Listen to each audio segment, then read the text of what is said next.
एक औरत रोटी बनाते बनाते ओम भगवते वासुदेवाय नमः का जाप कर रही थी। अलग से पूजा का समय कहाँ मिलता था बेचारी को, तो बस काम करते करते ही प्रभु का ध्यान कर लेती थी। तभी एकाएक धड़ाम से जोरों की आवाज हुई और साथ में दर्दनाक चीख भी। कलेजा धक से रह गया। जब आंगन में दौड़कर झांका तो 8 साल का चिन्नू चुत पड़ा था, खून से लथपथ।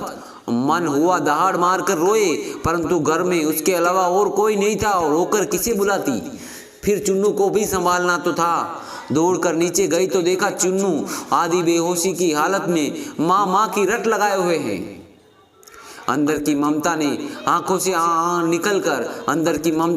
से निकलकर अपनी मौजूदगी का एहसास करवाया। फिर 10 दिन पहले करवाए अपेंडिक्स के ऑपरेशन के बावजूद न जाने कहां से इतनी शक्ति आ गई कि चुन्नू को गोद में उठाकर पड़ोस वाले नर्सिंग होम की ओर दौड़ी।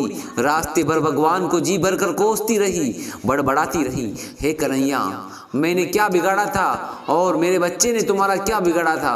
खैर डॉक्टर साहब मिल गए और समय पर इलाज होना चालू हो गया और चिन्नू बिल्कुल ठीक हो गया। चोटें ज़्यादा गहरी नहीं थी, ऊपरी थी तो कोई खास परेशानी हुई नहीं। रात को जब सब घर पर टीवी देख रहे थे तब उस औरत का मन बेचैन था। भगवान से विरती होने लगी थी। एक माँ की ममता प्रभुसत्ता को चुनौती दे रही थी। उसके दिमाग में दिन की सारी घटना चलचित्र की तरह चल रही थी। कैसे चुन्नू आंगन में गिरा कि एकाएक उसकी आत्मा सिहर उठी। कल ही तो पुराने चापाकाल का पाइप का टुकड़ा आंगन से हटवाया है, ठीक उसी जगह जहाँ चिंटू गिरा था। अगर कल मिस्त्री ना आया होता तो उसका हाथ अब पेट की तरफ गया, जहां टाके अभी भी हरे थे ऑपरेशन के। आश्चर्य हुआ कि 20-22 किलो के चुन्नू को उठाया कैसे वो आधा किलोमीटर तक दौड़ती चली गई। फूल सा हल्का लग रहा था चुन्नू। वैसे तो कपड़ों की बाल्टी छत तक नहीं ले जा पाती, फिर कैसे? फिर उसे ख्याल आया कि डॉक्टर साहब तो 2 बजे तक ही रहते हैं। फिर वो पहुंची तो 3:30 बज रहे थे। उसके जाते ही तुरंत इलाज हुआ, मानो किसी ने उन्हें रोक रखा था। उसका सिर प्रभु चरणों में श्रद्धा से झुक गया। अब वो सारा खेल समझ चुकी थी प्रभु का।